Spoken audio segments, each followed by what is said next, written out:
আসসালামু আলাইকুম প্রিয় শিক্ষার্থীরা, কেমন আছো তোমরা সবাই? আজকে আমি চলে এসেছি নতুন আরেকটি ভিডিও নিয়ে। আমাদের আজকের ক্লাস হবে পঞ্চম শ্রেণীর গণিতের প্রথম অধ্যায় গুণভাগের 16 নম্বর পৃষ্ঠা 12 নম্বর অঙ্ক। এখান থেকে আমরা আজকে শুরু করব। তো এর আগে আমি পর্যায়ক্রমে সবগুলো অঙ্কই করিয়েছি, তোমরা যারা না দেখছো তারা একটু দেখে আসবে। তো চলো শুরু করি। 12 নম্বর কি বলছে? আসাদ মুরগির খামার করার জন্য 345টি ব্রয়লার মুরগি 225 টাকা দরে ক্রয় করলো। তার মানে আসাদ মুরগির খামার করবে, এজন্য কি করলো? 345টি মানে 345টি মুরগি সে কিনে আনলো। কয় টাকা করে কিনে আনলো? প্রতিটি মুরগির দাম হচ্ছে 225 টাকা। এখন এতে তার কত টাকা খরচ হলো? মানে সে যে মুরগির ফার্মটা করবে, এই যে 345টা ব্রয়লার মুরগি কিনে আনলো, আর একটা মুরগির দাম হলো 225 টাকা করে, তাহলে তার মোট কত টাকা খরচ হলো? ঠিক আছে, তো আমরা জানি অঙ্কটা কী করতে হবে, মানে গুণ করে করতে হবে, যেহেতু মানে অনেকগুলা থেকে একটার দাম দেওয়া আছে এবং অনেকগুলো সংখ্যা দেওয়া আছে। তাহলে এই দুটোকে গুণ করলে আমাদের মোট বের হয়ে যাবে। যেহেতু আর আমরা কী বের করবো? টাকার পরিমাণ বের করবো, যেন টাকাটা আমরা পরে লিখব। তাহলে আমি লিখতে পারি একটি মুরগি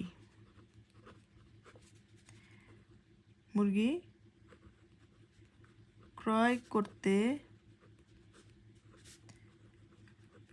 খরচ হয় কত? 225 টাকা। তাহলে একটা মুরগি কিনতে খরচ হয় হচ্ছে, একটি মুরগি কিনতে কয়েকটার খরচ হয় 225 টাকা। সুতরাং 345টি মুরগি ক্রয় করতে খরচ হয় কত? তাহলে আমরা কি করব? গুণ করব। 345 গুণন 225 টাকা। তো আমরা এখানে যেহেতু সংখ্যাটা বড়, আমরা একটু কি করব? রাফ করব। তাহলে 345 225, 5 5 25 5, হাতে আছে আমাদের কত? 2, 4 5 20 আর 2 22 2, হাতে আছে আমাদের 2, 3 5 15 আর 2 17। ঠিক আছে, তো এই ঘর শেষ, কাটা। তাহলে 5 দুগুণে 10 0, হাতে আছে আমাদের 1, 4 দুগুণে 8 আর 1 হচ্ছে 9, 3 দুগুণে 6। বুঝতে পারছো? তারপরে কি করব আমরা? তারপরে হচ্ছে দেখো, তারপরে করবো হচ্ছে এটার কাজ শেষ, এই ঘর কাটা, এটাও 0। তাহলে 5 দুগুণে 10 0, হাতে আছে আমাদের কত? 1, 4 দুগুণে 8 আর 1 9, 3 দুগুণে 6। শেষ আমাদের গুণ করা। এখন আমরা কি করব? সংখ্যাগুলো সব যোগ করে দিব। 5 অক্ষে 5, 2, 9 আর 7 হচ্ছে 16, 6 হাতে আছে 1, 10 আর 6 16, 16 আর 1 17, 7 হাতে আছে আমাদের 1, 6 আর 1 7। তাহলে মোট হচ্ছে এত টাকা তার খরচ হয়। তাহলে আমরা লিখে দেব এখানে কত? 77,625 টাকা। তাহলে এখানে উত্তর কি হবে? উত্তর মোট খরচ হয়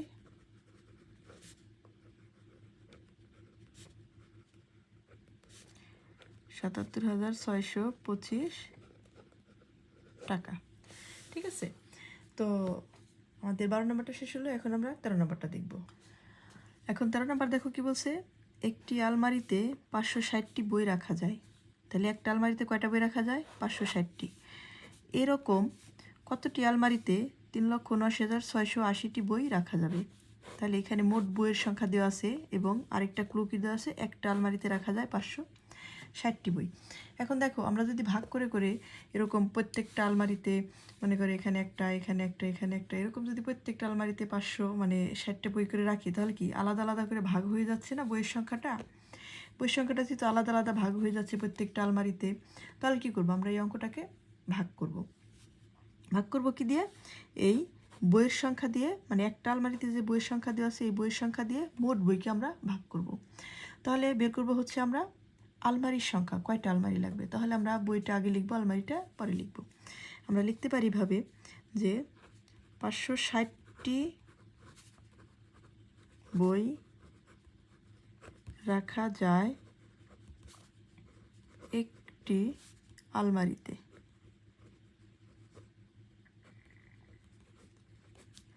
একটি আলমারিতে।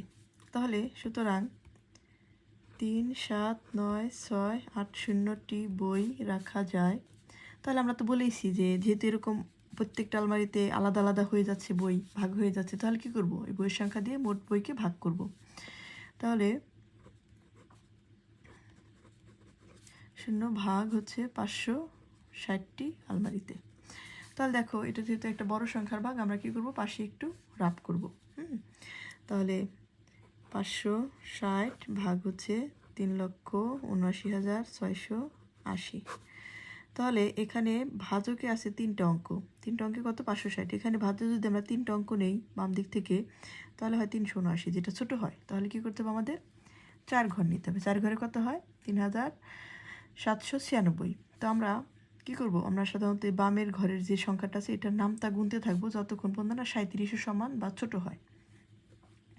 তাহলে 5 6 30, 5 7 35, 5টা 40 হয়, তাহলে 37-এর সাথে বড়। 5 7 যদি 35 নেই, তাহলে দেখা গেছে আবার 60 আছে, 5 7 মানে 6 7 হচ্ছে 42, মানে 420 হয়ে যায়। তার মানে 35 আর 420 তাহলে বেশি হয়ে যায়। তাহলে কি করতে হবে, আমাদের 6 বার নিতে হবে। তাহলে 6 0 0 6 6 36-এর 6, হাতে আছে আমাদের কত, 3, 5 6 30 আর 3 হচ্ছে 33। তাহলে এখন আমরা বিয়োগ করব। 6 আছে কত হলে 9 হবে, 3 হলে 3 আছে কত হলে 7 হবে, 4 হলে 3 3 মিলে গেলে 0, বামে 0 হয় না। এখন আমরা এটা নামিয়ে নিয়ে আসবো। এখানে হয় 4368। এখন আমরা 5-এর ঘরের নামটা আবার গুনবো। আমরা জানি 5টা কত হয়, 40। 5টা যদি 40 হয়, দেখো আবার 6টা কত, 48 হয়। দেখো এখানে 48 হয়ে যাবে, আবার এখানে 48 হয়। বুঝতে পারছো, তাহলে বেশি হয়ে যায়। তাহলে আমরা কি করব, 48-এ কি 480 হয়ে যায়। বুঝতে পারছো, তাহলে আমরা এখানে যদি আমরা 480 আর উপরে যদি 40 হয়, তাহলে 0 8 4 4 মানে বেশি হয়ে যায় 44। তাহলে আমরা কি করব, 7 বার নিব। তাহলে 7 বার যদি নেই আমরা, তাহলে 6 7 0 0 6 7 42-এর 2, হাতে আছে 4, 5 7 35 আর 4 39। তাহলে 8 2 আছে কত, 6 হবে, 4 হলে 9 আছে কত, 13 হবে, 4 হলে হাতে আছে 1, 3 আর 4 4 মিলে গেল, বামে 0 হয় না। তাহলে এই পাশে আরেকটা কি আছে, নিম্নশেষ 0 0, আমরা এখানে নামিয়ে নিয়ে আসবো। এখন দেখো আমি এখানে, দেখো তোমরা খেয়াল করছো কিনা, আমি যখন 8 দিয়ে নিছিলাম কত হয়েছিল, 5টা 40 আর 6টা 48, 48 0 আছে 0, তাহলে 0 8 4 4। দেখছো 8 বার নিলে আমার 44 80 হয়ে যায়। তাহলে আমি কয়বার নিব, আমি 8 বার নিব। তাহলে 4480 হয়ে যাবে। এখানে ভাগশেষ কত হবে, 0, ভাগশেষ কিছু থাকে না। তাহলে এখানে হবে 678টি আলমারি। তাহলে এখানে আমাদের যেহেতু বলছে যে কতটি আলমারিতে এতটি বই রাখা যাবে, সুতরাং 678টি আলমারিতে বইগুলো রাখা যাবে। তাহলে উত্তর 678টি আলমারি। ঠিক আছে, হ্যাঁ, 13 নম্বর হয়ে গেল। এখন আমরা কি করব, এখন আমরা 14 নম্বরটা দেখব। ঠিক আছে, এখন আমরা 14 নম্বর দেবো। কী বলছে 14 নম্বরে, একজন পেঁয়াজ ব্যবসায়ী 1880 টাকা দরে 1264 বস্তা পেঁয়াজ ক্রয় করলেন। তাহলে পেঁয়াজের ক্রয় মূল্য হচ্ছে এক বস্তা 1880 টাকা, আর পেঁয়াজ কিনে হচ্ছে 1264 বস্তা। এখন তিনি প্রতি বস্তা পেঁয়াজ 2150 টাকা দরে বিক্রয় করলেন। মানে 1880 টাকা বস্তা কিনে সে 2150 টাকা বস্তা বিক্রি করলো, এই হচ্ছে কন্ডিশন। আর সে পেঁয়াজ কিনছিল হচ্ছে 1264 বস্তা। এখন ক নাম্বারে বলছে পেঁয়াজ ক্রয় বাবদ তার কত টাকা খরচ হলো। তাহলে পেঁয়াজ কিনতে তার কত টাকা খরচ হয়েছে। এখন যেহেতু এক বস্তা পেঁয়াজের ক্রয় মূল্য দেওয়া আছে, এখন আমরা 1264 বস্তা পেঁয়াজের ক্রয় মূল্য যদি আমরা বের করতে যাই, সবগুলো ক্রয় মূল্য কি, প্রত্যেক বস্তার ক্রয় মূল্যকে একসাথে যোগ করতে হয় না, আর যোগের সংক্ষিপ্ত রূপই হচ্ছে কি, গুণ। আমরা সহজেই করব। তাহলে এখানে আমরা ক নাম্বারে লিখব যে এক বস্তা পেঁয়াজের ক্রয় মূল্য হচ্ছে কত, 1880 টাকা। সুতরাং 1264 বস্তা পেঁয়াজের ক্রয় মূল্য 1880 গুণন 1264 টাকা, তাই না? তাহলে এই দুটাকে কী করতে হবে, আমাদের গুণ করতে হবে। আচ্ছা দেখো আমরা কি করব তাহলে, 1880 আর 1264 আমরা এখন একটু গুণ করি। 4 শূন্য শূন্য, 4 32, 2 হাতে আছে 3, 4 32 আর 3 হচ্ছে 35, 5 হাতে আছে 3, 4 4 আর 3 কত 7। তাহলে এই ঘরের কাজ শেষ, এটা শূন্য। 6 শূন্য শূন্য, 6 48, 8 হাতে আছে 4, 6 48 আর 4 52 হচ্ছে 2 হাতে আছে 5, 5 অক্ষে 5, 6 6 আর 5 হচ্ছে 11। এটার কাজও শেষ। তাহলে 2 ঘর শূন্য, 2 শূন্য শূন্য, 8 2 16, 6 হাতে আছে 1 আর 2 16 আর 1 17, 7 হাতে আছে 1, 2 1 2 আর 1 হচ্ছে 3। তাহলে আমার কি এই ঘরের কাজও শেষ।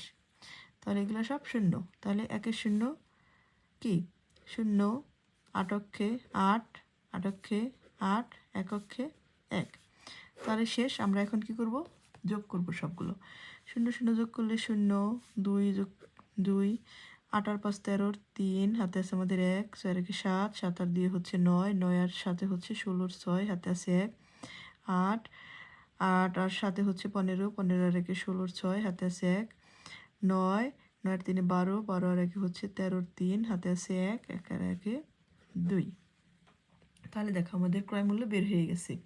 বুঝতে পারছো? ক্রয় মূল্য কত বের হলো, একক দশক শতক হাজার অযুত লক্ষ, 23,66,320 টাকা।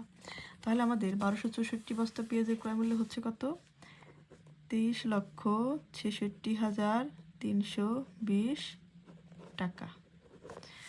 আচ্ছা তাহলে উত্তর, ক্রয় মূল্য 23,66,320 টাকা। আচ্ছা এখন দেখো ক নাম্বারের উত্তর শেষ। এখন আমাদের কি, এখন আমাদের কাজ হচ্ছে খ নাম্বার। খ নাম্বার বলছে পেঁয়াজ বিক্রির পর তার কত টাকা লাভ হলো। এখন পেঁয়াজ বিক্রি করার পর কত টাকা লাভ হলো, দেখো আমরা পেঁয়াজের বিক্রয় মূল্য কত জানি, 2150 টাকা। এক বস্তা পেঁয়াজের বিক্রয় মূল্য হচ্ছে 2150 টাকা। আর সে পেঁয়াজ বিক্রি করছে হচ্ছে 1264 বস্তা, কারণ সে পেঁয়াজ কিনছিল 1264 বস্তা। তো যা কিনছে সে তো তাই বিক্রি করবে। হ্যাঁ তাহলে দেখো, তাহলে আমাদের খ নাম্বার হবে পেঁয়াজের বিক্রয় মূল্য বের করতে হবে, এবং বিক্রয় মূল্য বের করার পরে লাভ ক্ষতি বের করতে গেলে কি, বিক্রয় মূল্য থেকে ক্রয় মূল্য বাদ দিলে যা হবে আমাদের তাই লাভ হবে। তাহলে আমরা আগে বিক্রয় মূল্য বের করি, যে 1264 একবারও বের করা যায়, এটা দুইবারও বের করা যায়। তাহলে আমরা দুইবারই বের করি, যে এক বস্তা পেঁয়াজের বিক্রয় মূল্য কত, 2150 টাকা। সুতরাং 1264 বস্তা পেঁয়াজের বিক্রয় মূল্য 2150 গুণন 1264 টাকা। তাহলে কী করতে হবে, আমাদের এই দুটো এখন গুণ করতে হবে। চলো আমরা গুণ করি। তাহলে 2150 1264, 4 শূন্য শূন্য, 4 5 20 শূন্য হাতে আছে 2, 4 অক্ষে 4 আর 2 6, 4 2 8। তাহলে এটার কাজ শেষ, শূন্য। 6 শূন্য শূন্য, 5 6 30 শূন্য হাতে আছে 3, 6 অক্ষে 6 আর 3 9, 6 2 12। তাহলে এটার কাজও শেষ, এই 2 ঘর শূন্য, 2 শূন্য শূন্য, 5 2 10 শূন্য হাতে আছে 1, 2 অক্ষে 2 আর 1 হচ্ছে 3, 2 2 4। তাহলে আমাদের 2-এর কাজও শেষ। তাহলে প্রথম তিনটেই শূন্য। তাহলে 1 শূন্য শূন্য, 5 অক্ষে 5, 1 অক্ষে 1, 2 অক্ষে 2। ঠিক আছে, দেখো তাহলে কত হয় আমাদের, এটা যোগ করার পড়লে গুণ করার পর 0 0 0 6, 9 আর 8 হচ্ছে 17 7 হাতে আছে আমাদের 1, 5 আর 1 6, 6 আর 3 হচ্ছে 9, 9 আর 2 11 আর 1 হাতে আছে আমাদের 1, 1 আর 1 2, 2 আর 4 6, 6 আর 1 7, 2 অক্ষে 2। তাহলে আমাদের বিক্রয় মূল্য হলো 27,17,600 টাকা। তাহলে আমরা এটাই লিখে দিব যে 27,17,600 600 টাকা। এটা হচ্ছে আমাদের বিক্রয় মূল্য। তাহলে আমরা জানি আমরা কি ক নাম্বার অঙ্কে কী করেছিলাম, আমরা ক্রয় মূল্য বের করেছিলাম। এখন এখানে লিখব ক হতে প্রাপ্ত ক্রয় মূল্য সমান হচ্ছে 23,66,320 টাকা। ঠিক আছে, তাহলে আমাদের এখন লাভ বের করার সূত্র হচ্ছে লাভ সমান বিক্রয় মূল্য বিয়োগ ক্রয় মূল্য। তাহলে আমাদের এখানে বিক্রয় মূল্য হচ্ছে 27,17,600 বিয়োগ ক্রয় মূল্য হচ্ছে 23,66,320। দেখো এখন যদি আমরা বিয়োগ করি তাহলে আমাদের কত হবে? বিয়োগ করার পর আমাদের হয় হচ্ছে 0 আর 0 বিয়োগ করলে 0, 2 আছে কত হলে 10 হবে, 8 হলে হাতে আছে 1, 3 আর 1 4, 4 আছে কত হলে 6 হবে, 2 হলে হাতে আমাদের কিছুই নেই। ঠিক আছে, তারপরে কত আছে 6 আছে কত হলে 7 হবে, 1 হলে হাতে নেই কিছু, 6 আছে কত হলে 11 হবে, 5 হলে হাতে আছে আমাদের 1, 3 আর 1 4, 4 আছে কত হলে 7 হবে, 3 হলে হাতে আমাদের কিছুই নেই, 2 থেকে 2 বিয়োগ করলে আর কিছুই থাকে না। তাহলে আমাদের লাভ হয় কত? একক, দশক, শতক, হাজার, অযুত, লক্ষ, 3,51,280 টাকা। ঠিক আছে, উত্তর লাভ 3,51,280 টাকা। ঠিক আছে, তো আজকের ক্লাস এই পর্যন্তই, দেখা হবে পরবর্তী ক্লাসে। ততক্ষণ সবাই ভালো থেকো, আর আমার এই ক্লাসটা যদি ভালো থাকে অবশ্যই এই চ্যানেলটিকে সাবস্ক্রাইব করতে ভুলো না। আল্লাহ হাফেজ।